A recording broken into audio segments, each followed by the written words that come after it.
magandang araw grade 6 magsaysay. So, handa na ba kayo makinig sa ating bagong aralin? Pero bago natin umpisahan ang ating lesson, mag-games muna tayo. Siguro naman grade 6 magsaysay, familiar kayo sa games na 4 picks, 1 word. May ipapakita ko sa inyong 4 na larawan at tutukuyin nyo o iisipin nyo kung ano ang isang salita ang nag-uugnay sa 4 na larawan na ito. So, ito yung mga larawan. I will give you 3 minutes to analyze this photo.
Great! That's right, barangay. Ayan, ibig sabihin may idea na kayo kung ano ang ating aralin at ano ito. Pero ngayon, mas papalalim pa natin ang inyong kaalaman. Ngayong araw, tatalakayin natin ang barangay. Ano nga ba ang barangay? Ang barangay ay ang pinakamaliit na unit ng pamahalaan sa Pilipinas. Dito, nagsisimula ang mga serbisyo para sa mga mamamayan, mula sa kalinisan, kaligtasan, hanggang sa mga proyektong nakakatulong sa komunidad. Dati, ang barangay ay nagsimula sa salitang balangay, isang uri ng bangka noong panahon ng mga ninuno natin. Dahil sa bangkang ito, nabuo ang isang maliit na pamayanan na tinatawag natin ngayong barangay.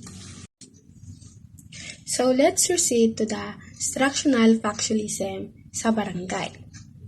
Ngayon mga anak, paano nga ba natin mauunawaan ang barangay sa pananaw ng instructional factualism? Simple lang, isipin nyo lang na ang barangay ay parang katawan ng isang tao. May iba't ibang bahagi at bawat bahagi ay may tungkulin. Kapag lahat ay gumagana ng tama, magiging maayos ang isang buong pamayanan o buong barangay. At syempre, kung may parang katawan ang barangay, kailangan din ito ng ulo. Yung ulo ay yun yung nag-iisip ng mga desisyon para gumana ng maayos ang lahat. At yun ay ang barangay captain. At susundan naman ng barangay kagawad. Sila yung parang mga kamay na tumutulong sa paggawa at pagpapaunlad ng mga ordinansa. At susundan naman ng SK chairman. Sila yung kumakatawan sa mga kabataan at nagdadala ng mga proyekto para sa mga kabataan katulad ninyo. Susundan ng barangay secretary. Sila yung mga parang memorya na nagtatala ng mga mahalagang impormasyon at dokumento. At barangay treasurer. Tagapamahala ng mga pera sa barangay para magamit ito sa tamang proyekto.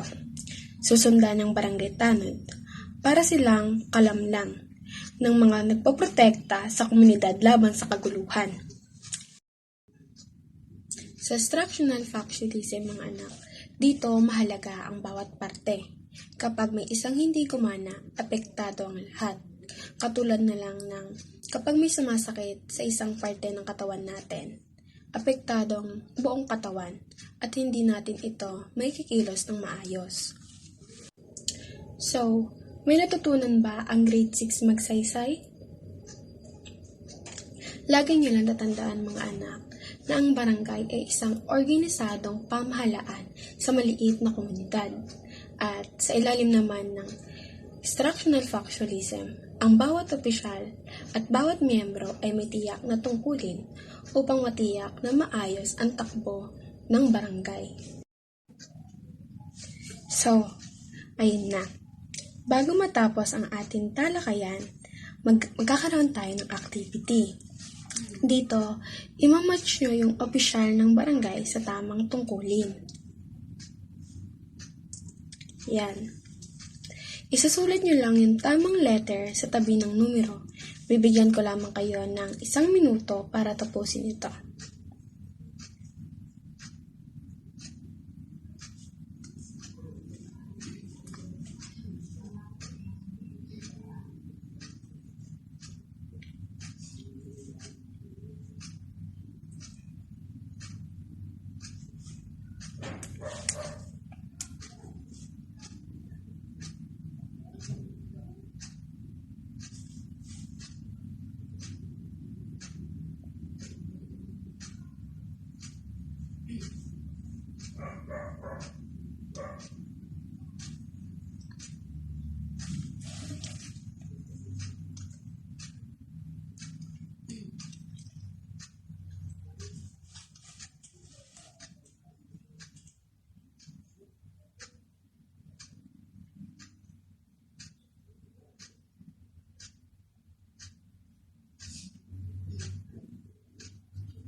Magaling, grade 6 magsaysay.